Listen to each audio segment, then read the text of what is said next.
right, I wanted to answer your question on this problem of, I don't know how to do this one, I'm having trouble. So this is problem 9 on the 9.3 homework.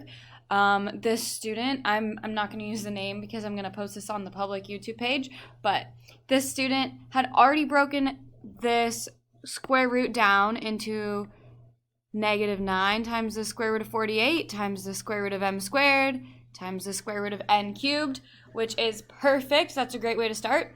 So the next thing this student did was he broke down 48 into 4 times 12, which again is perfect because 4 is a perfect square, and he broke 12 down into 3 times 4. So the final step here for this student, remember that it was -9 times the square root of 48. So this 4 is underneath the square root, and so are that 3 and that 4.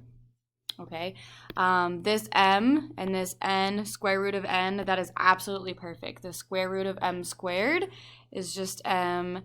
The square root of n cubed is n square root of n. So our final step here is to simplify all of these numbers.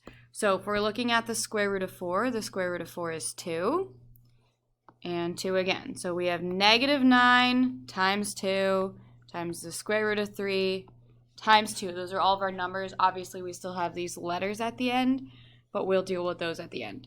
We're going to look at the numbers that are not underneath the square roots. So -9 times 2 is -18 times this 2 is -36. And then we'll bring down the square root of 3. So that's how we would simplify the numbers here. Then we still have m, n, and square root of n from above.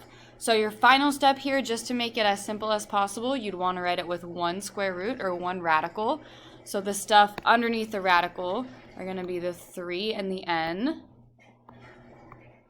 And the stuff in front of the radical is all of this, the -36 mn.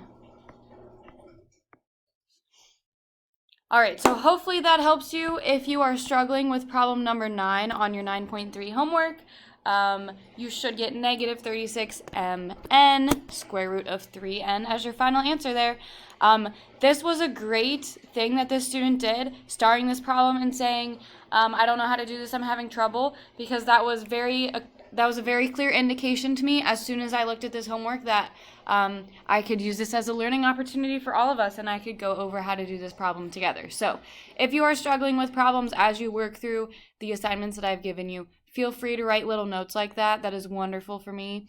That way I can get some feedback on whether or not you're understanding things.